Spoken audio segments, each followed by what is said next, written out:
Egg roll কিংবা ডিম পরোটা বানাতে গেলে পরোটার গায়ে ডিমটা ভালোভাবে আটকায় না কিংবা পরোটা থেকে ডিমটা আলাদা হয়ে যায়। এই পদ্ধতি দেখে বানালে প্রতিটা এগরোল কিংবা ডিম পরোটা একেবারে পারফেক্ট হবে। কেমন করে বানাচ্ছি দেখে নিন। প্রথমে একটা মিক্সিং বোল নিয়ে নিয়েছি, তার মধ্যে দিলাম মেজারিং কাপের 1 কাপ ময়দা। এর মধ্যে স্বাদ মতো লবণ দিয়ে দিচ্ছি আর 2 চামচ সাদা তেল অর্থাৎ রিফাইন্ড অয়েল দিয়ে ভালো করে ময়ম দিয়ে নিচ্ছি। তেলটা ভালো করে শুকনো উপকরণগুলোর সঙ্গে মিশিয়ে নিয়ে তারপরে অল্প অল্প নর্মাল জল দিয়ে মিশিয়ে একটা সফট ডো রেডি করে নেব। সাধারণত আমরা বাড়িতে যেমন পরোটা কিংবা লুচির জন্য ডোটা রেডি করি, ঠিক তেমন করে ডোটা রেডি করতে হবে।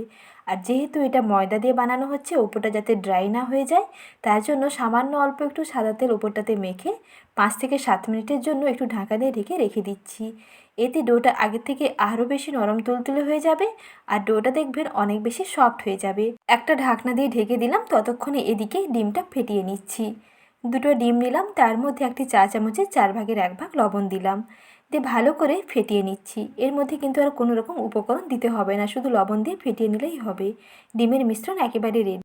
তারপরে ঢাকনাটা সরিয়ে নিয়ে এখন এই ডোটাকে একটু ভালো করে মেখে নিচ্ছি। ডোটা দেখুন আগে থেকে কত নরম হয়ে গেছে, বেশ নরম তুলতুলে হয়েছে আর অনেক বেশি সফট হয়েছে। একটু ভালো করে মেখে নিয়ে তারপরে এর থেকে বড় সাইজের করে লেচিগুলো কেটে নেব। আর এই রকম নরম করে আটাটা মাখলে পরোটাগুলোও নরম তুলতুলে হয়। এখন অল্প একটু শুকনো ময়দা ছড়িয়ে নিয়ে এর মধ্যে একটি করে লেচি নিয়ে এইভাবে রুটি বানিয়ে নিচ্ছি। একটু পাতলা করে বানিয়ে নেব, তাহলে খেতে বেশি ভালো লাগবে আর অনেক বেশি নরম তুলতুলে হবে। এখন এই রুটিটাকে একটু সেঁকে নিচ্ছি। একটা তাওয়া বেশ ভালো করে মিডিয়াম আঁচে গরম করে নিয়েছি। রুটি এপিট ওপিট করে হালকা একটু সেঁকে নিয়ে তারপরে ওপর থেকে 1 চামচ তেল দিয়ে দিলাম। দেখুন রুটিটা কিন্তু বেশ লাল করে প্রথমে ভাজবেন না, এখানে কিন্তু বেশ লাল করে ভাজিনি, একটু এপিট ওপিট হালকা ভেজে নিয়েছি। এখনও কিন্তু রুটিটা খুবই নরম আছে। এই রুটিটাকে একটা প্লেটের মধ্যে তুলে নিচ্ছি। তারপরে ওই তাওয়াতে আরও অল্প একটু সাদা তেল দিচ্ছি। তেলটা বেশ ভালোভাবে গরম হয়ে গেছে, এর মধ্যে সেই ডিমের মিশ্রণটাকে দিয়ে দিচ্ছি। ডিমটাকে দিয়ে এইভাবে গ্যাসের আঁচটাকে কমিয়ে একটা চামচ দিয়ে ডিমের ঘোলাটাকে একটু গোল করে স্প্রেড করে দিন। রুটির আকারে মোটামুটি একটু স্প্রেড করে দিয়ে তার উপর থেকে রুটিটা চাপিয়ে দিন। যখন ডিমের লিকুইডটা উপরটাতে একটু তরল থাকবে তখন এর উপরে রুটিটা দিতে হবে, তাহলে দেখবেন রুটি ডিমের সঙ্গে বেশ ভালো করে আটকে যাবে আর ডিম থেকে রুটি কিন্তু আলাদা হবে না। তারপরে এপিট ওপিট বেশ লাল করে ভেজে নিন। আর যেহেতু ডিম দেওয়া আছে অনেক বেশি দেখবেন ফুলকো ফুলকো হবে। এইভাবে ডিম পরোটাও খেতে পারেন, দারুণ লাগবে। সকাল বিকালে জলখাবারে এইভাবে ডিম পরোটা বানিয়ে দেখুন, খেতে কিন্তু দারুণ লাগে।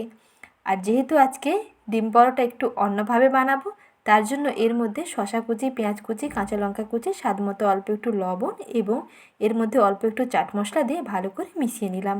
একটা পুর বানিয়ে নিয়েছি। আর এটাকে আরও একটু টেস্টি বানিয়ে নিতে সেই পরোটার গায়ে একটু টমেটো সস ভালো করে লাগিয়ে দিচ্ছি, যাতে এটা খুবই চটপটা এবং মুখরোচক হয়।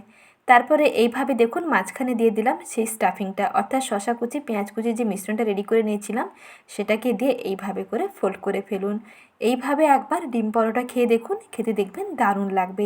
সবসময় একই রকম জলখাবার কিংবা বিকেলের নাস্তা খেতে বিরক্ত লাগলেই চটজলদি এইভাবে একবার ডিম পরোটা কিংবা এগরোল বানিয়ে দেখতে পারেন, খেতে দেখবেন দারুণ লাগবে। স্কুল অফিসের টিফিন বক্সে এটা দিয়ে দেখুন, টিফিন বক্স খালি আসবে। তাহলে বন্ধুরা আজ এই পর্যন্ত। রেসিপিটি ভালো লাগলে লাইক শেয়ার এবং সাবস্ক্রাইব করবেন। ভালো থাকবেন, ধন্যবাদ।